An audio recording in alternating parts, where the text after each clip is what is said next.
ये बात नवरात्रि के समय की है।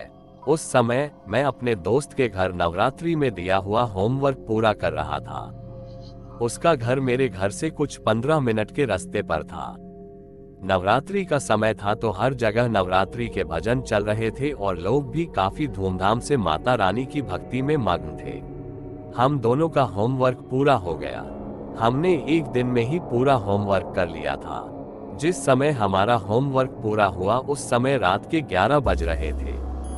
पर मुझे इस बात से कोई फर्क नहीं पड़ता, क्योंकि पहले भी मैं उसके साथ इतनी रात तक रुका था, पर हर बार मैं उसके घर पर ही रात रुकता था। पर आज मुझे घर जाना था तो मैंने अपना सारा सामान उठाया और उससे बाय कहकर मैं अपने घर की ओर निकल गया। रात काफी हो जाने के कारण आसपास चहलकदमी बिल्कुल नहीं थी, पर मुझे इस बात से कोई फर्क नहीं पड़ रहा था और मैं अपने घर की ओर बढ़े जा रहा था। तब मेरे सामने दो रास्ते आए। दोनों रास्ते मेरे घर की ओर जाते थे। एक रास्ता थोड़ा लंबा था और दूसरा रास्ता एक गली से होकर जाता था। मैंने जल्दी पहुंचने के लिए उस गली का रास्ता चुन लिया। वो एक सुनसान गली थी और वो एक ऐसी गली थी जिसमें लोग रात तो क्या सुबह भी मुश्किल से जाते थे। पर उस गली से मेरे घर तक पहुंचने का रास्ता काफी छोटा था, इसलिए मैंने ये गली वाला रास्ता चुना।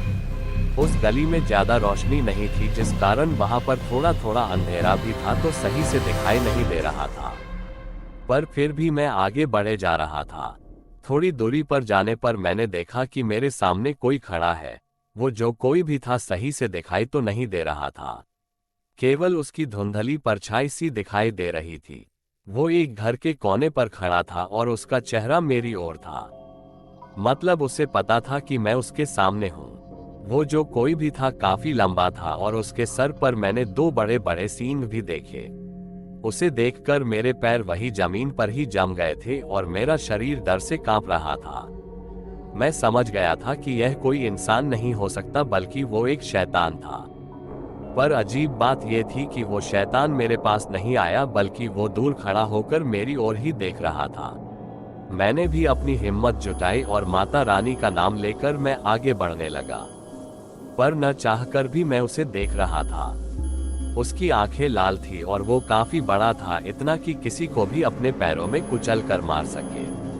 मैं उस गली से बाहर निकल आया और अब मेरी जान में जान आए। मैंने पीछे मुड़कर देखा पर वहां कोई नहीं था।